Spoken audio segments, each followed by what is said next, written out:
J'ai également fréquenté une madrasa avancée. J'ai étudié l'histoire juive, la Torah en hébreu, le Talmud en araméen et le Fi juif. Le Talmud araméen, le Fi juif. Bien que mon intérêt principal restait les langues.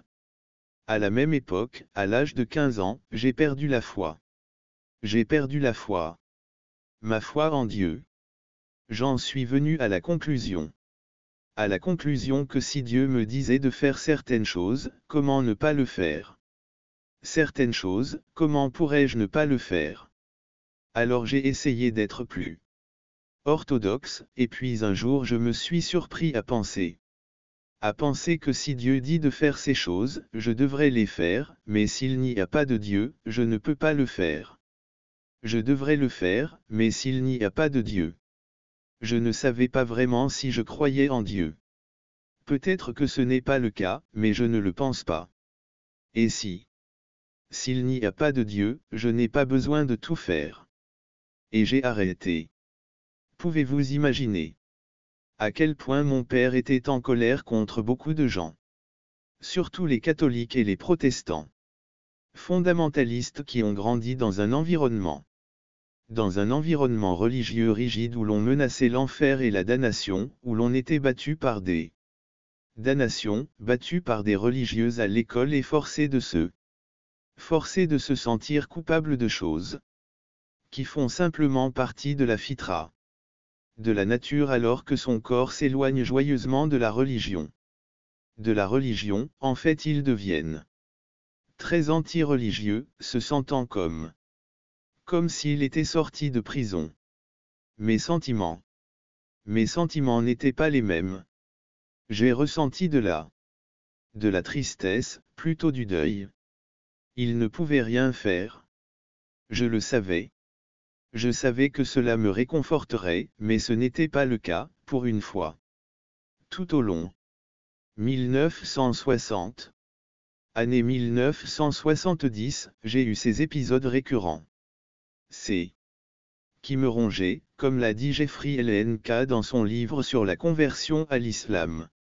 Livre sur la conversion à l'islam, l'athée ressent un vide et une solitude que les gens de foi ne peuvent pas comprendre. Que les croyants ne peuvent pas comprendre. Le hasard est absurde. La science a ou aura réponse à tout. Mais la vie n'a pas de sens ou de signification réelle. La mort est. Et la fin vous pouvez avoir un impact. Le monde à travers vos enfants peut atteindre un succès à mémoriser dans les livres d'histoire.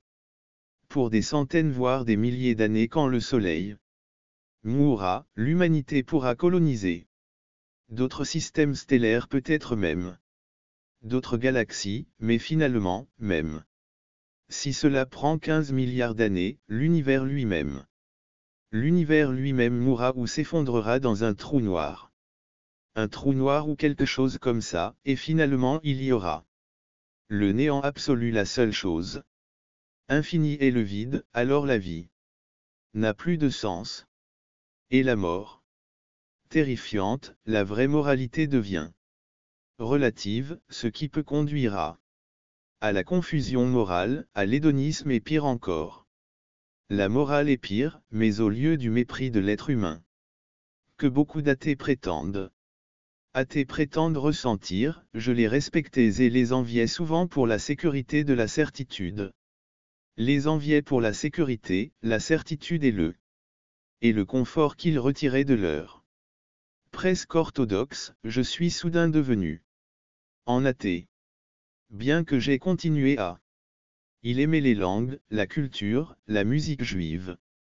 Bien que j'ai continué à aimer les langues, la culture, la musique juive, la nourriture et l'histoire, j'étais un juif ethnique.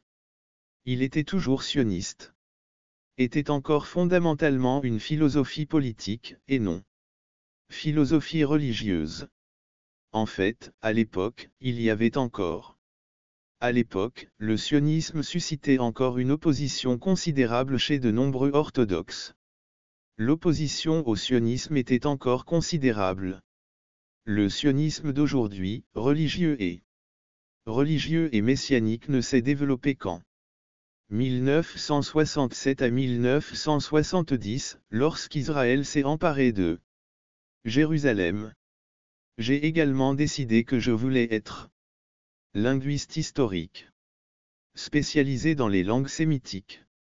Mais les universités que j'ai choisies ne m'ont pas accepté, et celle qui l'a fait proposer soit l'arabe, soit la linguistique dans mon université au début des 1960, j'ai été en contact avec un plus grand nombre de personnes et, pour la première fois, j'ai rencontré des gens de mon pays.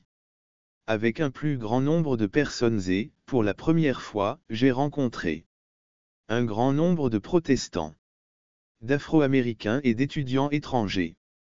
Musulmans, je n'ai plus trouvé d'antisémitisme. Je n'ai plus trouvé d'antisémitisme et j'ai commencé à aimer et à apprécier la diversité de l'Amérique. La diversité de l'Amérique et à rencontrer des étudiants. Avec des étudiants étrangers à la fin de la deuxième année, je mangeais déjà du bacon et des deuxième année, je mangeais déjà du bacon et des côtelettes de porc. Et des côtelettes de porc en même temps que j'aidais à organiser et à présider le siège de l'association des étudiants sionistes. Le siège de l'organisation sioniste étudiante sur le campus. Sur le campus pendant ma dernière année. J'étais vice-président à New England. Beaucoup d'entre nous étaient politiquement à gauche. Issus de familles de la classe ouvrière. L'éventail allait des démocrates libéraux aux communistes. Des démocrates libéraux aux communistes, nous étions favorables à la syndicalisation et à l'American Civil Liberties Union. L'American Civil Liberties Union. Anti-McCarthy, anti-Nixon et Comey. Pour l'anti-américanisme. Louis Hannard Franklin II. Roosevelt, Hubert Humphrey et Stephenson. Nous étions impliqués dans le sionisme et les kibbutzim. Il y a une chose sur laquelle je voudrais insister parce qu'elle m'a influencé pendant de nombreuses années. Parce qu'elle m'a influencé de nombreuses années plus tard. Années plus tard, à cette époque, la plupart des Juifs étaient socialistes ou libéraux. Libéraux démocrates. Beaucoup appartenaient encore à une classe qui n'avait pas autant de succès que moi aujourd'hui. Je me souviens très bien du succès du parti, de son expansion et de ses activités. De l'expansionnisme et des activités des terroristes dans les années 1940. Nous pensions qu'il était fanatique et fou. J'ai donné un séminaire sur le Moyen-Orient à 19 ans. Sur le Moyen-Orient à 19 ans. Je pensais tout savoir. Tout.